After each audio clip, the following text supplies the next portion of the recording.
मैं शशि सिडाना स्वागत करता हूं आपका आपके अपने YouTube channel chemistry and GK Shashi Sidana पर। स्टूडेंट्स, टॉपिक जो हमारा चल रहा है अधिगम के सिद्धांत, जिसमें हम दो सिद्धांत पढ़ चुके हैं। एक तो थार्नडाइक का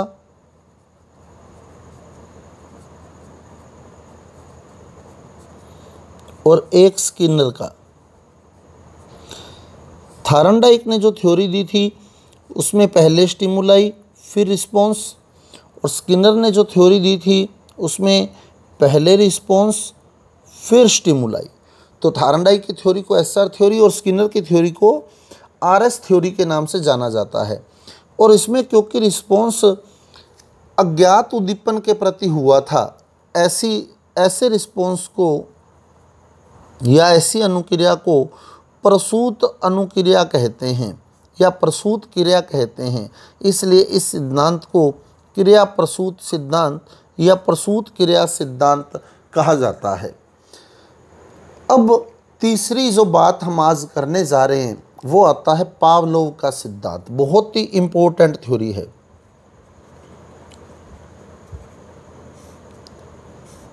पावलोव थ्योरी। पावलोव थ्योरी क्या है? पावलोव थ्योरी को हम अनुकूलित अनुक्रिया या हम कह सकते हैं अनुबंधित अनुक्रिया, अनुकूलित अनुक्रिया या अनुबंधित अनुक्रिया, कंडीशनड रिस्पॉन्स, कंडीशनड रिस्पॉन्स, अनुकूलित अनुक्रिया या अनुबंधित अनुक्रिया का सिद्धांत। शास्त्रीय अनुबंधन का सिद्धांत भी कहा जाता है इसको। अभी आपको क्लियर कर दूंगा कि अनुकूलित अनुक्रिया क्या होती है। शास्त्रीय अनुबंधन का सिद्धांत, शास्त्रीय अनुबंधन यानी क्लासिकल कंडीशनिंग, बहुत ही इंपॉर्टेंट क्वेश्चन है। क्लासिकल कंडीशनिंग की थ्योरी किसने दी? तो क्लासिकल कंडीशनिंग की थ्योरी पावलोव ने दी। क्लासिकल कंडीशनिंग, शास्त्रीय अनुबंधन। अब पावलोव का प्रयोग क्या था? अनुकूलित अनुक्रिया, अनुबंधित अनुक्रिया, शास्त्रीय अनुबंधन का जो एक्सपेरिमेंट किया इसने वो क्या था? तो इसने अपने प्रयोग किए थे कुत्ते पर। सबसे पहली बात तो ये, इसने थार्नडाइक ने किस पर प्रयोग किया था? भूखी बिल्ली पर। स्किनर ने चूहे और कबूतर पर, और इसने पावलोव ने कुत्ते पर। तो पावलोव ने क्या किया? भूखे कुत्ते पर एक्सपेरिमेंट किए थे।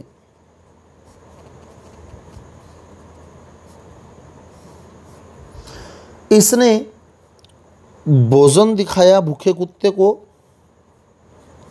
भोजन रखा भूखे कुत्ते के आगे, तो भूखे कुत्ते के मुख से लार टपकने लगी, जो कि स्वाभाविक बात है। भोजन जब रखा जाएगा तो लार टपकेगी ही टपकेगी। तो ये स्वाभाविक उद्दीपक था, स्वाभाविक उद्दीपक। और ये स्वाभाविक अनुक्रिया थी।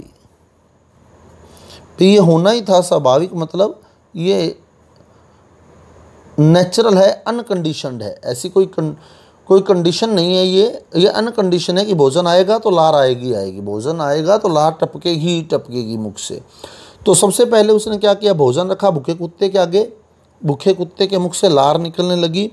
तो ये अनकंडीशन स्टिमुलाई था। यूसीएस लिखा होता है किताबों में। यूसीएस मतलब अनकंडीशन स्टिमुलाई यानी स्वाभाविक उद्दीपक, और ये था अनकंडीशन रिस्पॉन्स यानी स्वाभाविक अनुक्रिया। अनकंडीशन रिस्पॉन्स यानी स्वाभाविक अनुक्रिया। अब दूसरा प्रयोग में उसने क्या किया? दूसरी बार उसने क्या किया? भोजन दिया और साथ में घंटी भी बजाई। अब भोजन के रखते ही लार टपकेगी। अब भोजन तो था अनकंडीशन स्टिमुलाई यानी स्वाभाविक उद्दीपक या स्वाभाविक उद्दीपन, ये था कंडीशन स्टिमुलाई यानी अस्वाभाविक उद्दीपन। अस्वाभाविक उद्दीपक या अस्वाभाविक उद्दीपन यानी इससे लार नहीं टपक सकती, तो ये अस्वाभाविक है। क्लियर, इसने एक कंडीशन बना दी यहाँ। आ रही बात समझ में? ये तो अन्य कंडीशन है भाई, इससे तो लार बनेगी ही बनेगी, इससे लार नहीं बनेगी, तो ये अस्वाभाविक उद्दीपक है या आप कह दें अनुकूलित उद्दीपक है। अब यहाँ लार टपकी है तो ये अनकंडीशन रिस्पॉन्स है, क्योंकि अभी भोजन से ही टपक रही है। क्लियर, अभी जो लार है वो भोजन को देखकर टपक रही है, तो लार जो है वो अनकंडीशन रिस्पॉन्स है। तो पहले सिर्फ भोजन दिया जो अनकंडीशन स्टिमुलाई था, लार अनकंडीशन रिस्पॉन्स थी। फिर भोजन प्लस घंटी दोनों रखे, लार टपकी, ये भी अनकंडीशन रिस्पॉन्स ही है, क्योंकि भोजन है तो लार टपकेगी ही टपकेगी। अब कई दिन तक वो यही काम करता रहा, भोजन देता रहा, घंटी साथ में बजाता रहा, भोजन देता रहा, घंटी बजाता रहा, और कुत्ते के मुख से लार टपकनी जो कि स्वाभाविक थी। और फिर उसने क्या किया, अचानक उसको भोजन नहीं दिया और केवल घंटी बजा दी, केवल घंटी बजा दी अगली बार, और कुत्ते के मुख से लार टपक गई। अब ये क्या मतलब निकला कि कुत्ते को जब कई दिन तक उसने भोजन प्लस घंटी दोनों इकट्ठा काम किया, तो कुत्ते को लगने लगा घंटी बजेगी तो भोजन मिलेगा, घंटी बजेगी तो भोजन मिलेगा। तो इसलिए जैसे ही उसने घंटी बजाई, कुत्ते के मुख से लार आ गई। अब घंटी जो थी वो कंडीशन स्टिमुलाई थी, अनुकूलित उद्दीपन थी या अस्वाभाविक उद्दीपन थी। तो ये अस्वाभाविक अनुक्रिया थी, कंडीशनड रिस्पॉन्स था कि घंटी से लार नहीं टपक सकती, तो ये अस्वाभाविक अनुक्रिया थी, अनुकूलित अनुक्रिया थी जो हो नहीं सकती, उसमें अनुकूलन पैदा किया गया है। ऐसा उसके अंदर सारे नहीं कर सकते। घंटी के साथ कुत्ते का घंटी बजाए तो सारे कुत्तों के मुख से लार नहीं टपकेगी, लेकिन इस कुत्ते को अनुकूल बना दिया गया इसके कि हम घंटी बजाएंगे तो तेरे को लार टपकानी है। तो घंटी जो है वो अस्वाभाविक उद्दीपक है और लार जो है वो अस्वाभाविक अनुक्रिया है। क्लियर। अब अनुकूलित अनुक्रिया क्या होती है, देखो, अस्वाभाविक उद्दीपक के प्रति, अस्वाभाविक उद्दीपक के प्रति, ये अनुकूलित अनुक्रिया है। अस्वाभाविक उद्दीपक के प्रति स्वाभाविक उद्दीपक के समान होने वाली क्रिया, जिस प्रकार भोजन को देखकर लार टपकी थी, उसी प्रकार घंटी को देखकर लार टपक रही है। यानी अस्वाभाविक उद्दीपक के प्रति ठीक वैसी ही क्रिया हुई जैसी कि स्वाभाविक उद्दीपक के प्रति होती है, तो ऐसी अनुक्रिया को हम लोग अनुकूलित अनुक्रिया कहते हैं। यानी अस्वाभाविक उद्दीपक के प्रति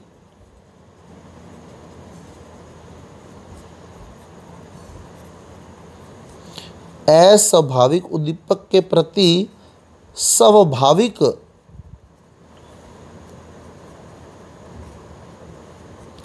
उद्दीपक के समान होने वाली अनुक्रिया अनुकूलित अनुक्रिया कहलाती है। क्लियर। तो अस्वाभाविक उद्दीपक के प्रति स्वाभाविक उद्दीपक के समान होने वाली क्रिया अनुकूलित अनुक्रिया कहलाती है। तो ये था अनुकूलित अनुक्रिया सिद्धांत। उम्मीद करता हूँ आपको समझ आ रहा होगा। भोजन जो है वो स्वाभाविक उद्दीपक है, लार का टपकना स्वाभाविक अनुक्रिया है, लेकिन घंटी से लार का टपकना अस्वाभाविक अनुक्रिया है।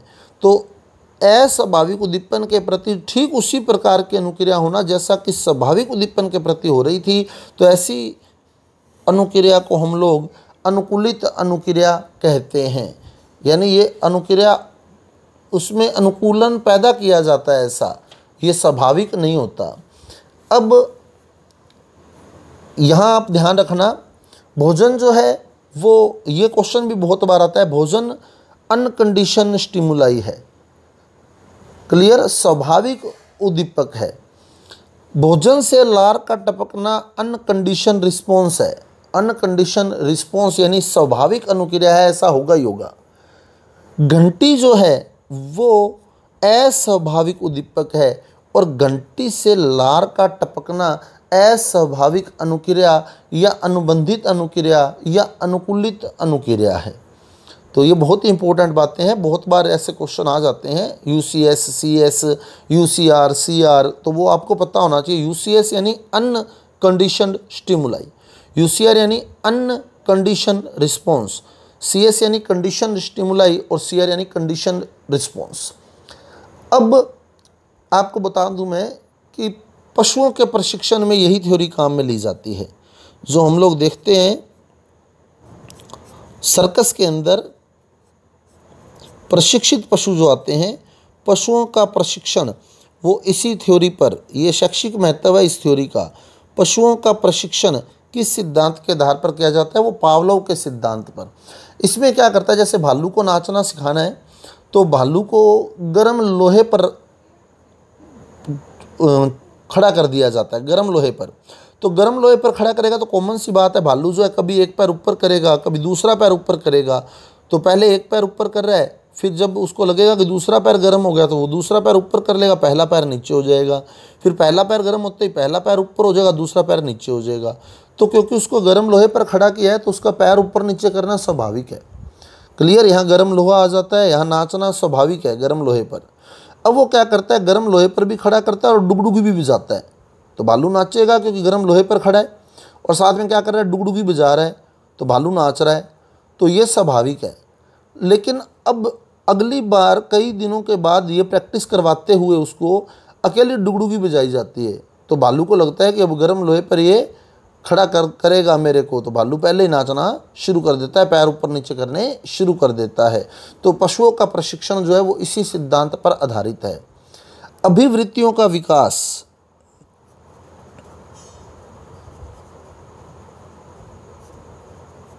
अभिवृत्तियों का विकास, बालक में अभिवृत्ति का विकास इसी सिद्धांत के आधार पर किया जा सकता है। ये प्रयोग किया था वाटसन ने अपने पुत्र अल्बर्ट पर। वाटसन ने अपने पुत्र अल्बर्ट पर, यह भी बहुत इंपॉर्टेंट क्वेश्चन है कि पावलोव के सिद्धांत को मनुष्यों पर लागू करने का श्रेय किसे है? वाटसन का। वाटसन ने एक्सपेरिमेंट किया था अपने पुत्र अल्बर्ट पर। एक्सपेरिमेंट क्या था?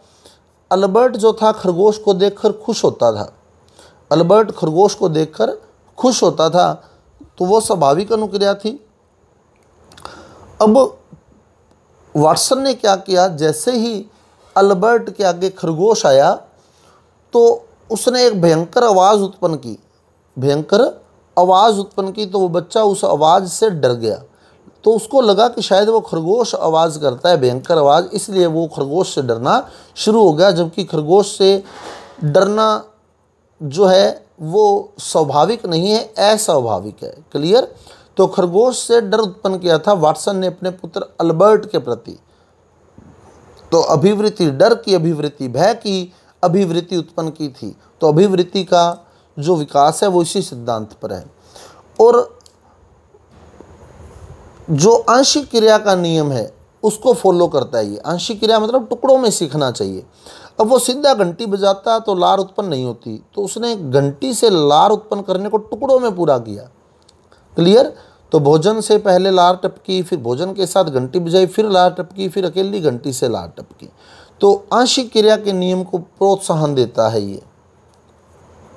अब आपसे पूछ ले, मान लो बालक को पहले जो है वो अक्षर लिखने सिखाए जाते हैं, फिर शब्द लिखने सिखाए जाते हैं, तो ये किस सिद्धांत पर आधारित है? तो ये पावलोव के सिद्धांत पर, आंशिक क्रिया का सिद्धांत है ये। पहले कै, ख, ग, घ, ड ये सिखाया जाता है और फिर शब्द बनाने सिखाए जाते हैं। क्लियर? तो आंशिक क्रिया के सिद्धांत को बल देता है पावलोव का सिद्धांत। तो ये था स्टूडेंट्स पावलोव का सिद्धांत। यदि आपको मेरा वीडियो अच्छा लगा है, समझ आया है, तो कृपया मेरे वीडियो को लाइक कीजिएगा, शेयर कीजिएगा और मेरे चैनल को सब्सक्राइब कीजिएगा। कल मिलते हैं अगले वीडियो के साथ। धन्यवाद।